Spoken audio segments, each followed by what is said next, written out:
On UFC Fight Pass in this 3-episode series, DC and I will be joined by a star-studded panel of guests to honor the 30 greatest UFC fighters in the 30-year history of the promotion. Sign up for UFC Fight Pass to stream a new episode each Monday. It was awesome, John. That was fun. That was a lot of fun. So Doug Frey called for this, right? Her head coach, Paulie. He wanted Jinh Frey to wrestle and keep her in the center of the cage, and she did just that. And showing that intelligence. We know she's smart. She's bringing it into the octagon because she timed that one perfectly. And Dudakova is coming aggressive when she's striking. Right. And if you're dipping your head and then throwing big shots, even that big left hook that dropped her, those are perfect opportunities to get a takedown, because anytime you're swinging wide and wild a bit, you leave yourself open for takedowns. Well, yeah, it's that level change at the right time, but also going under that hook. And because Dudakova landed it in round 1, she went right back to the well very early in round 2. And it did land, and Jinh Frey goes, nope, not doing this again. Level change, got to the hips, took her down, has her in the perfect position. And also great for Frey, because Dudakova is the wrestler. She doesn't spend much time on her back. Let's see how she handles being taken down. It's a good point. And I feel like maybe the Frey corner was expectant that they would have the striking advantage. When they didn't have it in round 1, they pivoted quickly, and obviously they have a student who's willing to be coachable. So a really nice adjustment, and now we'll see what Dudakova can do about it. Well, Frey did a great job getting into side control there. Look at how slow she moves, though, Paul. She goes very slow to clear the half guard. She's going slow to try to get to the mount. Look, just left knee on the belly. Try to drive into or wait for Dudakova's movement before you try to advance the position. That's one of the areas that fighters struggle with in side control. Is they get a bit anxious. And when you get anxious, they buck and bridge, and then you lose position. Yeah, the best grapplers, they're methodical. They feel like it's just a weighted blanket on you, and just slowly make little adjustments. I hate when guys do like the crawling their fingers on the mat type of grappling, where they're just like, oh, I'm going to just slowly grab this arm. Yeah. And there's nothing you can do about it. It's the pressure. You're just kind of stuck there. When you grapple with high-level grapplers, it's not a big scramble. They're just holding you, and you're like, man, I want to move so bad, but I know if I make one mistake, dude's going to latch on to something. I'm screwed. I think for Frey, staying in this half guard might be a good idea with the position that she has right now. She can probably start to look for some damage, look for some strikes. I don't mind if she would put herself back into that position, because then you're holding on to that leg. You can sit and clamp yourself down onto that leg. I always thought that half guard is much more effective because you control the hip. That was fast. Oh, nice. Nice by Frey. Good ground and pound. She might lose her here, though. She's got to try to re-engage. She's got to re-engage. She's got to re-engage with your hips. You don't put your head first.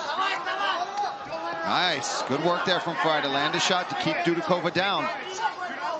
You got to engage with your hips, knee forward, so that you avoid the up kick. Man, those are coming quick. A couple of those landed, but Frey back down to the mat. This was the perfect reset for Jinh Frey after getting hurt with that left hook to end round 1. She's got to watch her right arm. We saw Dudakova already throw out that armbar attempt. Frey really quick to recognize it, though, immediately used it to try to pass, and then she got back up to her feet. But see, again, it's there again. Yep. It's not tight, though. The elbow is past the fulcrum point there. Yep.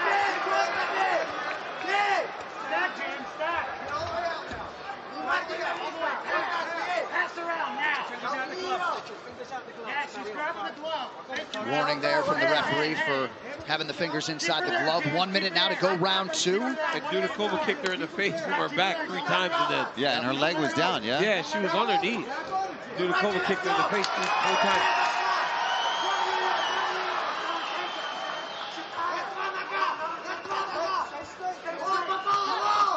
Dudakova clearly appears to be the fresher fighter. Nice sequence for her there.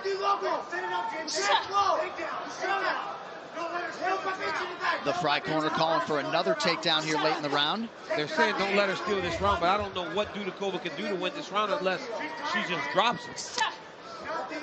It's a great round for her. Well, Bruno Silva lost that 3rd round on all 3 cards, right? How? So. That was crazy. I'm very surprised it was 30-27. All right, so a nice strategic pivot from Jinh Frey, but Dudakova going high and realizing success again. Round 3 coming up. As we talk the fallout of tonight's 294 pay-per-view event, UFC Roundup Tuesday, 7 p.m. Eastern on YouTube. A little bit of an uptick in the energy when you read the promo for your own show, unless I'm hearing something. Nah, you know, it's just blowing it out, kid, blowing it out. Much energy. All right, third and final round, and no overstating the importance of these 5 minutes for Jinh Frey, right? 38 years of age, had a big moment early round 2, likely enough to level this fight at 1, but Dudakova coming hard here early round 3. Yeah, if I'm Jinh Frey, it's clear I've got to try to time another takedown, get on top. She did a pretty good job when she got top position. Ooh, but now the surprise element is gone. Yes, yep. And that's so big, Paul. She's gonna have to hope that Dudakova makes another mistake, overthrows, and she times the level change. Dudakova corner calling for some body work. I'm hearing that same message from Doug Frey now.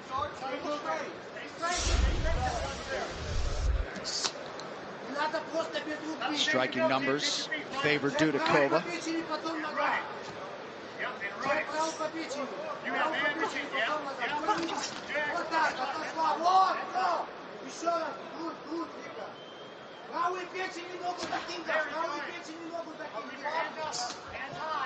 Well, if we felt a little bit shortchanged by Dudakova's 34-second victorious UFC debut, you're getting a lot of film on her tonight, and her striking looks pretty good. Yeah, she looks good. She looks very aware. She looks like she's in great shape. As she gets hit by a good right hand there by Jinh Frey. That's a nice right hook for sure from Jinh Frey. Speaking of which, this coach's cam is brought to you by... Oh! Guard high. You got to level change. You got to level change and run your feet. You got to run. Yep. Dictate. Forward movement. Hey, force her in, and then take that space. Drop your elevation. Come back up. Drop your elevation. Uppercut. Yep. Touch the leg. Uppercut. Very good, Jen. Doug Frey, Chaz Skelly in the corner. Oh, nice stick by Dudakova.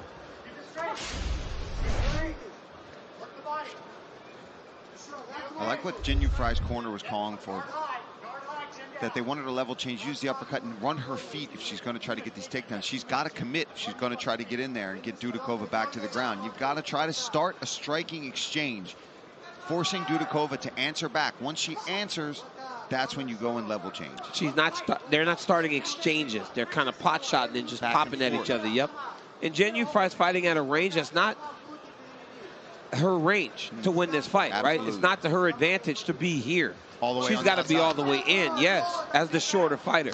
And she's that jab that's helping 3 times. That's it, John. It's that stiff jab. You called it earlier.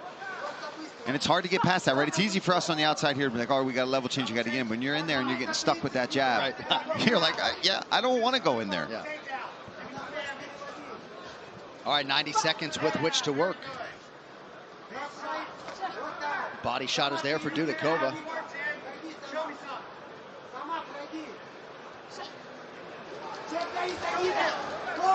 As we mentioned, she exclusively sparred with lefties, and she has looked very comfortable fighting a southpaw on the feet tonight. A lot of fighters actually prefer to fight lefties. I mean, yeah, no. I didn't mind it because it put the single leg side right in front of me. Yeah. Right, so I could just grab the single leg. Just as a kicker, you want I want to be able to chop that outside leg. Turn that hip over. Again, that's why I was so like Shy Bullet was throwing it hard. If you check that, that's like Anderson Silva, Chris White. Yeah, you can hurt yourself. You can hurt yourself really bad. Let's see if Frey can do something with this. I mean, she's definitely losing the striking exchanges in this round, so she would need something big here, I would think, in 30 seconds. You know what I do? I just am always in shock when the corner does as good a job with Frey and tells her how important it is for her to go out and win this third round. It could change her life. and then it was just pedestrian. They did not do much. And this round will be judged for someone on not much action. Yeah. It's unfortunate always. Just a step behind in these striking exchanges. Fighting from the outside. We got some horn issues tonight, but that sound signifies the end of the round.